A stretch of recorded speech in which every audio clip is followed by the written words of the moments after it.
Hello दोस्तों, मैं संजीव और आज हम बात करने वाले हैं जैन धर्म और बौद्ध धर्म। इतिहास का ये सबसे इम्पॉर्टेंट टॉपिक में से एक माना जाता है।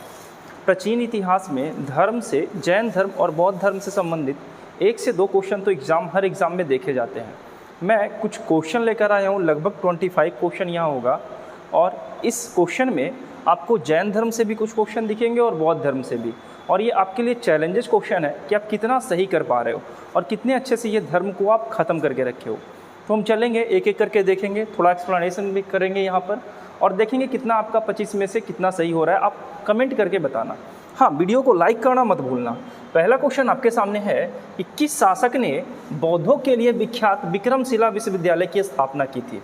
तो यहाँ पे बात करते हैं विक्रमशिला विश्वविद्यालय की। तो कौन बनाएगा विक्रमशिला विश्वविद्यालय, ये बाद में बात करेंगे। विक्रमशिला विश्वविद्यालय बनाया गया कहाँ था? तो पहला पॉइंट ये कि विक्रमशिला विश्वविद्यालय जो बनाया गया था वो बनाया गया था भागलपुर में, और ये बनाया था पाल वंश का शासक। और पाल वंश का शासक जो है, संस्थापक जो पाल वंश का था वो था गोपाल। लेकिन धर्मशिला विश्वविद्यालय यहाँ पे आपका है विक्रमशिला विश्वविद्यालय, तो इसकी स्थापना करवाएंगे हमारे धर्मपाल। जबकि गोपाल बिहार शरीफ में एक विश्वविद्यालय की स्थापना कराते हैं जिसका नाम होता है उदंतपुरी विश्वविद्यालय।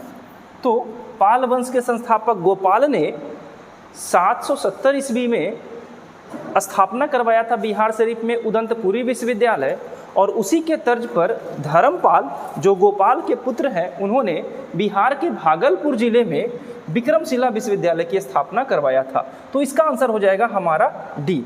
नेक्स्ट क्वेश्चन पे चलते हैं और नेक्स्ट क्वेश्चन है हमारा कि बौद्ध धर्म के पीटकों की रचना निम्नलिखित में से किस भाषा में की गई थी? पीटक। तो सबसे पहले तो बात यह है कि बौद्ध धर्म में पीटकों की संख्या कितनी थी? तो बौद्ध धर्म में पीटकों की संख्या हमारी 3 थी। एक था हमारा सुत्त पीटक, दूसरा था विनय पीटक और तीसरा था अभिधम्म पीटक। तो ये पीटक अलग अलग समय में लिखे गए थे, जैसे सुत्त पीटक और विनय पीटक। सुत्त पीटक के लेखक थे हमारे आनंद, विनय पीटक के लेखक थे उपाली, जबकि अभिधम्म पीटक के लेखक थे मोगलीपुत्र तिस। सुत्त पीटक और विनय पीटक की रचना प्रथम बौद्ध संगति के बाद हुई थी, जबकि अभिधम्म पीटक की रचना तीसरी बौद्ध संगति के बाद हुई थी।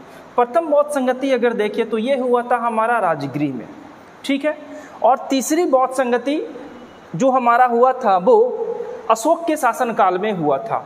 तो ये अभिधम्म पीटक की रचना मोगलीपुत्र तिस करेंगे, और ये पीटक की रचना हुई थी हमारी पाली भाषा में। तो आई होप कि ये आपके लिए अच्छा होगा। इतना सफिशिएंट है एक्सप्लेनेशन। ज़्यादा करने लगे तो पूरा का पूरा क्लास ही फिर मैं बौद्ध के समय लपेट लूँगा। क्वेश्चन नंबर 3, बौद्ध गौतम बुद्ध द्वारा अपने धर्म में दीक्षित किया जाने वाला अंतिम व्यक्ति निम्नलिखित में से कौन सा था? यहाँ पे अंतिम व्यक्ति के बारे में पूछ रहा है। तो पहला व्यक्ति के बारे में पूछे कि बौद्ध धर्म में सबसे पहले अपना उपदेश कहाँ दिया था, किसे दिया था? तो अंतिम व्यक्ति हमारे थे सुबुद्ध। ये क्वेश्चन शायद ही आप लोग का सही हुआ होगा। ऐसे से क्वेश्चन का कलेक्शन आपको ऐसा ही मिलेगा। इजी क्वेश्चन आपको यहाँ पे मिलने वाला नहीं है। बौद्ध धर्म में अगर हम बात करें महात्मा बुद्ध का, तो महात्मा बुद्ध के जन्म के बाद इनकी माता का देहांत हो गया था 7वें दिन। इनकी मौसी प्रजापति गौतमी ने इनका लालन पालन किया। गौतम बुद्ध के बचपन का नाम हमारा क्या था? तो सिद्धार्थ था, और इनके एक पुत्र थे जिनका नाम था राहुल। तो ये बेसिक बातें आप लोग अच्छे से जानते होंगे। नेक्स्ट क्वेश्चन पे चलते हैं और नेक्स्ट क्वेश्चन है हमारा कि बौद्ध धर्म एवं जैन धर्म दोनों के उपदेश किसके शासनकाल में दिए गए थे? तो ये राजा कौन था जिसके शासनकाल में दोनों थे? तो ये राजा जो थे हमारे वो मगध वंश के संस्थापक। मगध अगर आप देखें तो मगध में 3 वंश आता है। मगध में एक आता है हर्यक वंश, एक आता है शिशुनाग वंश और एक आता है नंद वंश। ये 3 शासक मगध वंश में थे, और 3 शासक में से ये हर्यक वंश जो था, इसी के समय में एक शासक था जिनका नाम था बिंबिसार, और बिंबिसार के पुत्र थे अजातशत्रु, उनके पुत्र थे उदयन। तो महात्मा बुद्ध और महावीर स्वामी दोनों बिंबिसार के समय में थे। इवन अगर देखा जाए तो महात्मा बुद्ध बिंबिसार के दोस्त ही हैं, और ये हमारे जैन धर्म में जो महावीर स्वामी जो जैन धर्म के 24वें तीर्थंकर है, ये इनके परिवार में रिश्तेदार में आते हैं। नेक्स्ट क्वेश्चन चलते हैं। क्वेश्चन नंबर हमारा 5वां, बौद्ध धर्म ने समाज के निम्न वर्गों पर महत्वपूर्ण प्रभाव डाला। तो किन वर्गों पर महत्वपूर्ण प्रभाव डाला था बौद्ध धर्म? तो ये डाला था, एक तो थी महिला और दूसरा था शूद्र, क्योंकि उस समय महिलाओं और शूद्र की स्थिति काफ़ी दयनीय थी। लेकिन बौद्ध धर्म में प्रवेश लेने के लिए ऐसा नहीं कि कोई भी आ जाएगा और बौद्ध धर्म में प्रवेश ले लेगा। यहाँ भी कुछ नियम थे कि जैसे अपंग व्यक्ति शामिल नहीं हो सकते थे, सैनिक शामिल नहीं हो सकते थे, या बंदी बनाए गए सैनिक शामिल नहीं हो सकते थे। शामिल होने के लिए मिनिमम उम्र चाहिए था यहाँ 15 वर्ष। शामिल होने से बौद्ध संघ में शामिल होने से पहले माता पिता की अनुमति जरूरी थी। तो उस समय महिलाओं और शूद्रों की स्थिति काफ़ी दयनीय थी, इसलिए बौद्ध धर्म ने सबसे अधिक जो प्रभावित किया है वो किया है महिला को और शूद्र को। नेक्स्ट क्वेश्चन पे चलते हैं। क्वेश्चन नंबर हमारा है 6ठा, गौतम बुद्ध द्वारा भिक्षुणी संघ की स्थापना कहाँ की गई? अच्छा क्वेश्चन है कि भिक्षुणी संघ की स्थापना कहाँ हुआ था। तो गौतम बुद्ध ने भिक्षुणी संघ की स्थापना किया था वैशाली में। अब एक क्वेश्चन यहीं से बनता है कि वैशाली में 4 बौद्ध संगति हुआ है, ठीक है ना। 4 बौद्ध संगति का आयोजन कैसे कैसे हुआ है, कब कब हुआ है, ये क्वेश्चन पूछता है। पहली बौद्ध संगति का आयोजन कहाँ, दूसरी कहाँ, तीसरी कहाँ, चौथी कहाँ। ये चारों बौद्ध संगति का आयोजन में से आप ये बता देना कि वैशाली में कौन सी बौद्ध संगति का आयोजन हुआ है। पहला बौद्ध संगति का आयोजन राजगीर में हुआ था। आप हमको बताना कि वैशाली का बौद्ध संगति का आयोजन वैशाली में दूसरा हुआ, तीसरा हुआ, चौथा हुआ। और एक बात और कि जब वैशाली में बौद्ध संगति का आयोजन हो रहा था उस समय वहाँ के शासक कौन थे और अध्यक्ष किसे बनाया गया था, ठीक है। नेक्स्ट क्वेश्चन पे चलते हैं। क्वेश्चन नंबर हमारा है 7वां, जैन धर्म का आधारभूत बिंदु क्या था? तो जैन धर्म हो या बौद्ध धर्म हो, दोनों का आधारभूत बिंदु था हमारा अहिंसा। अहिंसा परमो धर्मा, ये बौद्ध धर्म का स्लोगन था। लेकिन जैन धर्म और बौद्ध धर्म में कुछ असमानताएं भी थी। जैन धर्म का कहना ये था कि खेती भी नहीं करना चाहिए, बौद्ध धर्म का कहना था भी कि खेती नहीं करना चाहिए। खेती करने से क्या होता है, वहाँ के जो कीड़े मकोड़े होते हैं उसमें मर जाते हैं, तो खेती नहीं करेंगे तो अनाज कहाँ से आएगा। तो आधारभूत जो बिंदु थी जैन धर्म की वो थी अहिंसा, ठीक है। नेक्स्ट क्वेश्चन पे चलते हैं। क्वेश्चन नंबर हमारा है 8वां। क्वेश्चन नंबर 8वां पे चलते हैं। जैन धर्म में पूर्ण ज्ञान के लिए क्या शब्द का इस्तेमाल किया गया है? तो यहाँ पे सबसे इंपॉर्टेंट बात है, आपको मैं बता दूं कि महावीर स्वामी अपने 30 वर्ष की आयु में गृह त्याग किए थे, ये सबको पता है, गृह त्याग किए थे। और 42 वर्ष की उम्र में, यानी 12 वर्ष के बाद 42 वर्ष की उम्र में इन्हें ज्ञान की प्राप्ति हुई थी। और ज्ञान की प्राप्ति कहाँ हुई थी? तो महावीर स्वामी को ज्ञान की प्राप्ति हुई थी हमारे जराम्बिका नामक गांव में, साल वृक्ष के नीचे। और हमारी जो नदी थी वो ऋजुपालिका नदी थी। तो याद रखिएगा, यहाँ पे क्वेश्चन आता है कि किस वृक्ष के नीचे?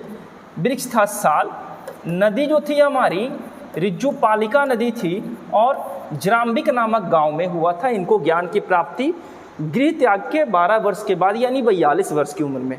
जब इन्हें ज्ञान की प्राप्ति हुई तो ये कहलाए कैबल्य। कैबल्य मतलब ज्ञानी व्यक्ति कहलाए, कैबल्य मतलब होता है ज्ञानी व्यक्ति।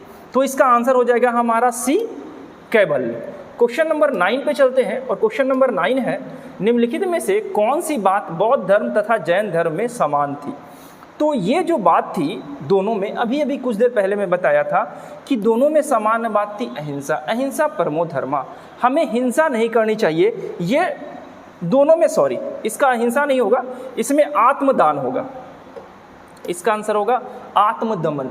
आत्मदमन का मतलब होता है कि आप किसी के ऊपर किसी भी तरह का फोर्स नहीं करें। सब स्वतंत्र पैदा होते हैं और उन्हें स्वतंत्र रूप से रहने की आज़ादी होती है। तो इसका आंसर होगा सी। नेक्स्ट क्वेश्चन पे चलते हैं। नेक्स्ट क्वेश्चन है हमारा क्वेश्चन नंबर 10। निम्नलिखित में से कौन सबसे पूर्वकालिक जैन ग्रंथ कहलाए? सबसे पूर्वकालिक जैन ग्रंथ कहलाए। ये क्वेश्चन काफ़ी अच्छा है। तो अंग, उपंग, पूर्व और उपपूर्व, ये क्वेश्चन आपको मिलेगा कि जैन धर्म में इतने अंग है, इतने पूर्व है। तो इसमें आंसर हो जाएगा हमारा 14 उपपूर्व।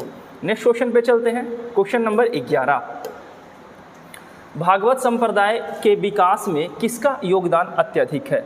तो भागवत संप्रदाय के योगदान में सबसे अधिक योगदान जो है हमारा वो है इंडो आर्य को, यानी हिंदू यूनानी को। यही हिंदू यूनानी वो है जो सबसे पहले भारत आए और भारत में सबसे पहली बार सोने के सिक्के चलाए थे। यहाँ से एक क्वेश्चन आता है, लेकिन इनके द्वारा चलाए गए सोने के सिक्के कुषाण के द्वारा चलाए गए सोने सिक्के से शुद्धता में कम थी। ये बातें याद रखिएगा कि इसका आंसर होगा इंडो यूनानी, यानी हिंदू यूनानी। नेक्स्ट क्वेश्चन पे चलते हैं। निम्नलिखित में से कौन सा स्थल पार्श्वनाथ के संबंध होने के कारण जैन सिद्ध क्षेत्र माना जाता है? तो आपको पता होगा ना कि पार्श्वनाथ जैन धर्म के 23वें तीर्थंकर हैं। पार्श्वनाथ को जहाँ निर्वाण की प्राप्ति हुई थी वो था संवेद शिखर, और ये संवेद शिखर जो वर्तमान में है वो झारखंड में है, और संवेद शिखर को वर्तमान में पार्श्वनाथ शिखर के नाम से जाना जाता है, जो पार्श्वनाथ पहाड़ी भी है और ये झारखंड में स्थित है। तो इसका आंसर हो जाएगा हमारा आंसर सी, संवेद शिखर। नेक्स्ट क्वेश्चन पे चलते हैं। क्वेश्चन का लेवल काफ़ी अच्छा है, इजी क्वेश्चन आपको नहीं दिख रहा होगा, ये मॉडरेट टू डिफिकल्ट क्वेश्चन है, तो अच्छे से इसका आंसर दीजिएगा। निम्नलिखित में से बुद्ध के जीवन काल में ही संघ का प्रमुख कौन होना चाहता था? तो एक व्यक्ति ऐसा था जो बुद्ध से विरोध कर दिया था और वो चाहता था कि हम बौद्ध धर्म के संरक्षक बन जाए। लेकिन आपको पता होगा कि बुद्ध में गुरु सिर्फ एक हुए, वो थे महात्मा बुद्ध। मरने के बाद महात्मा बुद्ध ने किसी को भी अगला बौद्ध धर्म का गुरु नहीं बनाया था, ठीक है। तो ये व्यक्ति थे देवदत्त, जो चाहते थे कि महात्मा बुद्ध के जीते जी ही हम बौद्ध धर्म के गुरु बन जाए, लेकिन ऐसा हो नहीं सका था। जबकि पूछा जाता है महात्मा बुद्ध के प्रिय शिष्य कौन थे और महावीर स्वामी के प्रिय शिष्य कौन थे, तो ये क्वेश्चन पूछा जाता है, ठीक।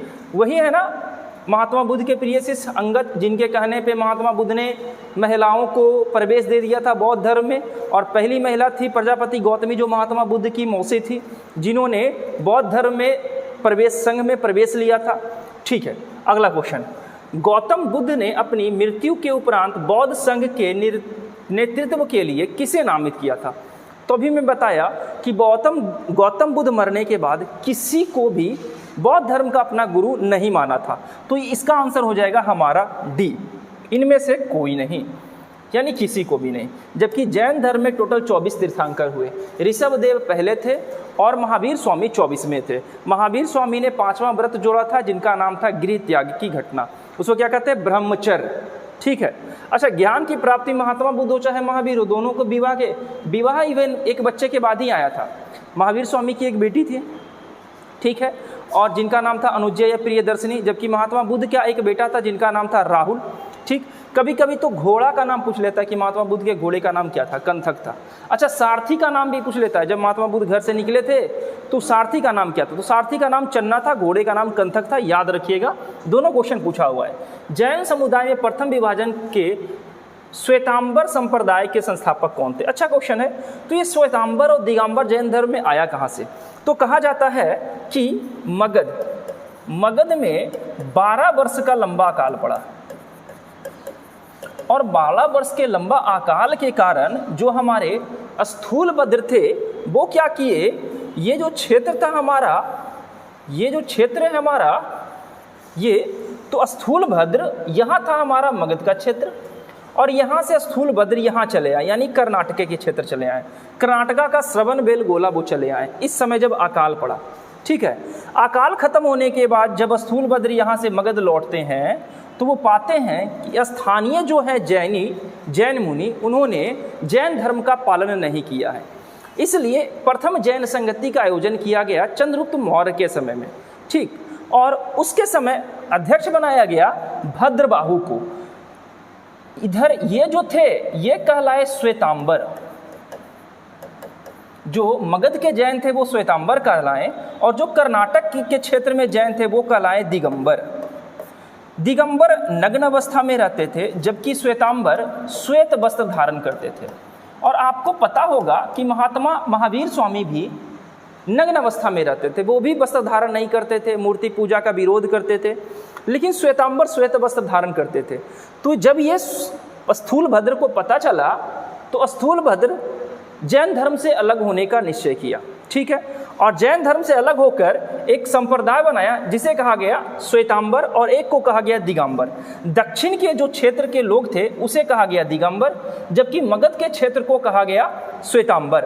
तो यहाँ पे पूछा है श्वेतांबर संप्रदाय के संस्थापक कौन थे, तो ये होगा हमारा स्थूलभद्र। अगर पूछा जाए कि दिगंबर के कौन थे, तो दिगंबर के थे हमारे भद्रबाहु, जो दक्षिण भारत के कर्नाटक के श्रवणबेलगोला में अपना एक जैन धर्म का संस्थापना किया था। और आपको पता होगा कि हमारे जो चंद्रगुप्त मौर्य हैं उनकी मृत्यु भी कर्नाटक के श्रवणबेलगोला में ही एक चंद्रगुप्त नामक बस्ती बसाकर यहीं पे हुई थी संलेखना विधि के जरिए। अब ये क्वेश्चन आता है कि संलेखना विधि क्या है, तो संलेखना विधि जैन धर्म की वो प्रक्रिया है जिसमें कोई भी व्यक्ति भूखे प्यासे रहकर अपने प्राणों की त्याग करता है, इसे कहते हैं संलेखना विधि। तो आई होप इसका आंसर आपको क्लियर हो चुका होगा कि जैन समुदाय के प्रथम विभाजन के श्वेतांबर संप्रदाय के संस्थापक थे स्थूलभद्र, जबकि दिगंबर संप्रदाय के संस्थापक थे भद्रबाहु।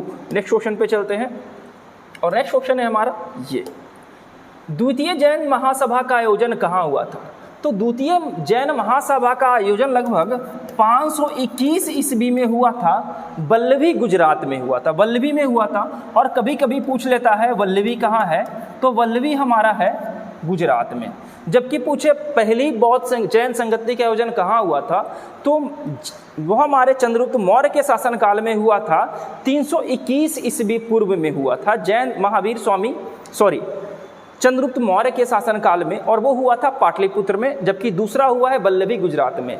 पहले जैन संगति का जो अध्यक्ष बनाया गया था, प्रथम का जो अध्यक्ष थे, फर्स्ट के जो अध्यक्ष थे वो थे स्थूलभद्र। इसलिए भद्रबाहु क्या किए थे यहाँ पर कि जो जैन संगति हो रहा था उसका बहिष्कार किए थे कि भाई जो जैन धर्म का पालन नहीं किया आप उन्हीं को अध्यक्ष बना दे रहे हो, तो हम इसका विरोध करते हैं। तो ये 321 इसमें हुआ, 21 ईस्वी पूर्व में हुआ था प्रथम जैन संगति, जबकि 521 ईस्वी के आसपास हुआ था, ईस्वी यहाँ ईस्वी पूर्व यहाँ ईस्वी है के आसपास हुआ था हमारा सेकेंड बौद्ध संगति। कहाँ हुआ था, तो ये हुआ था वल्लभी गुजरात में। अच्छा, पूछता है कि इसके अध्यक्ष तो हो गया स्थूलभद्र, दूसरे जैन संगति के अध्यक्ष कौन थे, तो दूसरी जैन संगति के अध्यक्ष थे क्षमा श्रवण, ये भी याद रखिएगा, ठीक है।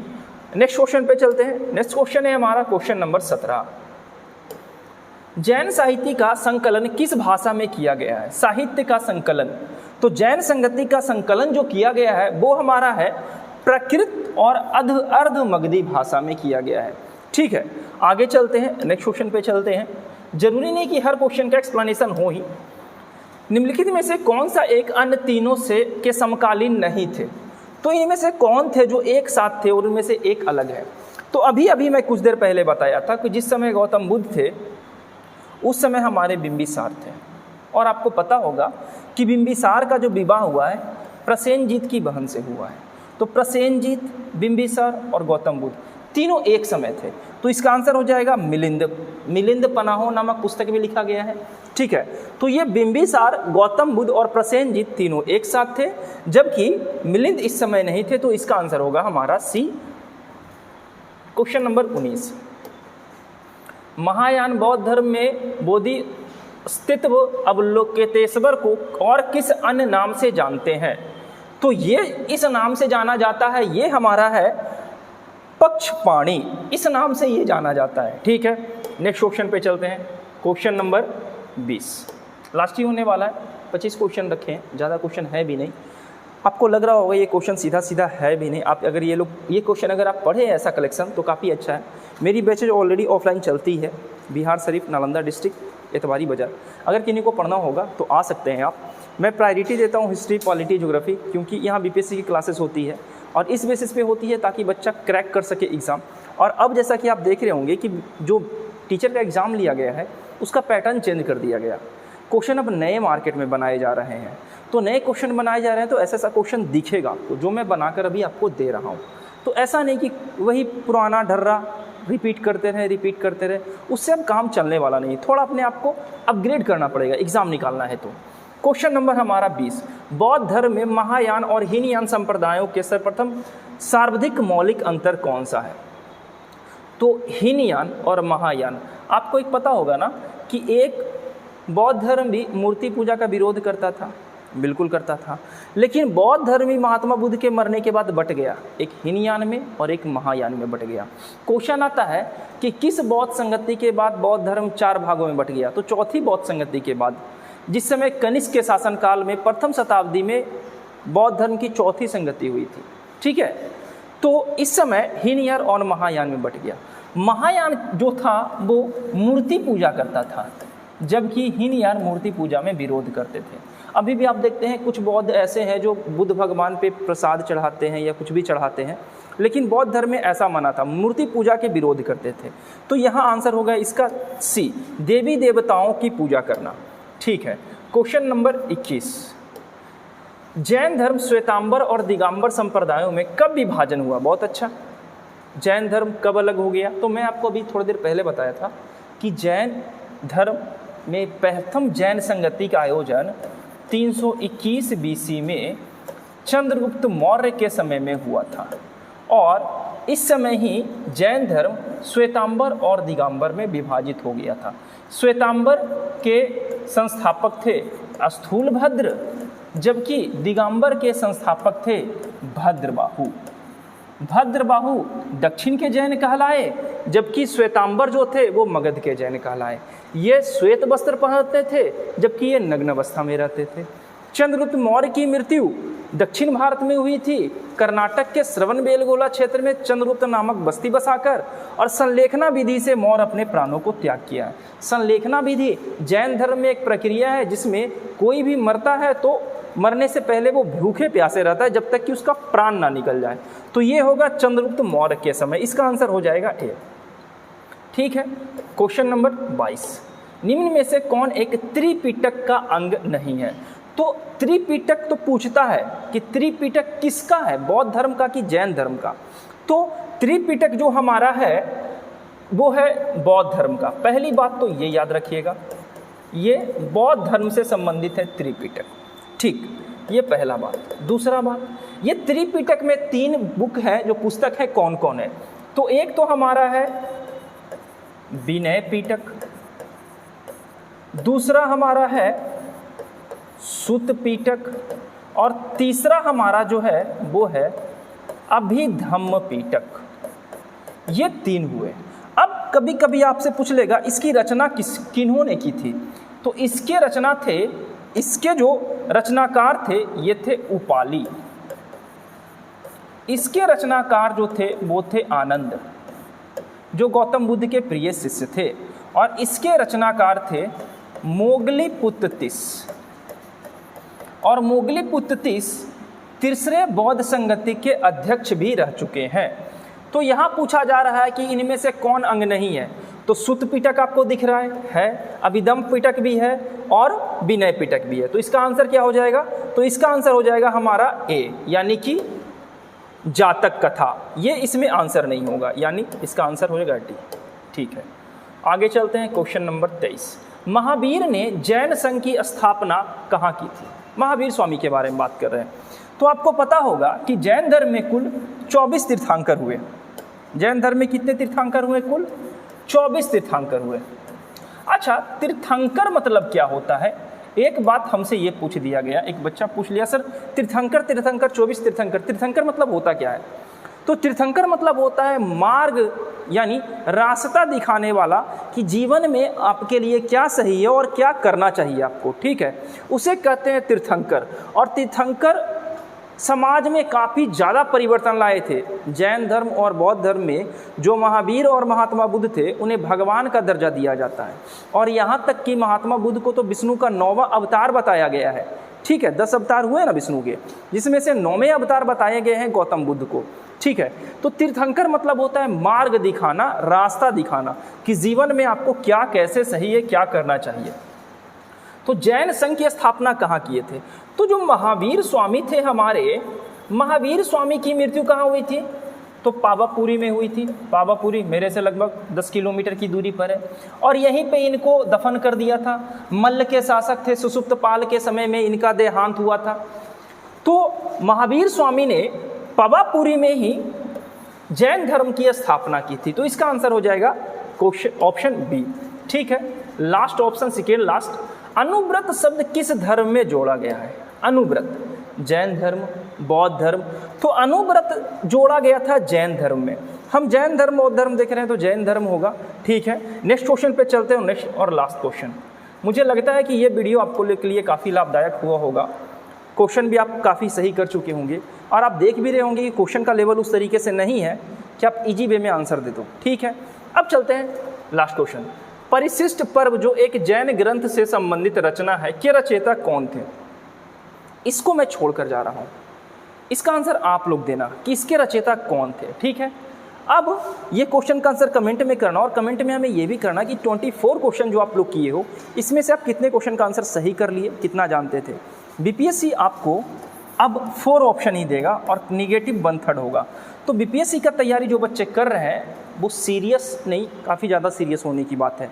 लेवल क्वेश्चन काफ़ी चेंज कर चुका है, नए नए क्वेश्चन बनाया जा रहा है, तो क्वेश्चन का लेवल कुछ ऐसा ही आपको देखने के लिए मिलेगा। ऐसा नहीं कि आप लूसेंट रट कर चले गए और क्वेश्चन आ जाएगा, ऐसा नहीं है। ठीक है, तो मिलते हैं हम नेक्स्ट वीडियो में। नेक्स्ट वीडियो मेरा मौर्य पे होगा, क्योंकि मगध के बारे में मैं बता दूंगा। मगध में 3 डायनेस्टी आए, हर्यक वंश आया, शिशुनाग वंश आया, नंद वंश आएगा। हर्यक में बिंबिसार आएंगे, अजातशत्रु आएंगे, उदयन आएंगे। और हर्यक वंश का अंतिम शासक नागदशक था। नागदशक की हत्या कर देता है शिशुनाग और शिशुनाग वंश की स्थापना करता है। इसके बाद नंद वंश आता है, नंद वंश के अंतिम शासक धनानंद की हत्या कर देंगे चंद्रगुप्त मौर्य और मौर्य वंश की स्थापना करेंगे। और यही चंद्रगुप्त मौर्य और मगध के बीच में एक शासक आ जाएगा सिकंदर। सिकंदर के बारे में ही पढ़ना है। तो ये सब हम चलते चलते क्वेश्चन कर लेंगे। आज यहीं तक। आई होप आपका ये सेशन अच्छा रहा होगा। अगर अच्छा रहा लाइक कीजिए, शेयर कीजिए, कमेंट कीजिए। मिलते हैं, जारी रखिए अपना पढ़ाई। अगर मेरे लिए कोई सजेशन है कि वीडियो में ये गलत था, ये बुरा था, ये इम्प्रूवमेंट करना है, आप हमें सजेस्ट कर सकते हैं। ठीक है, धन्यवाद।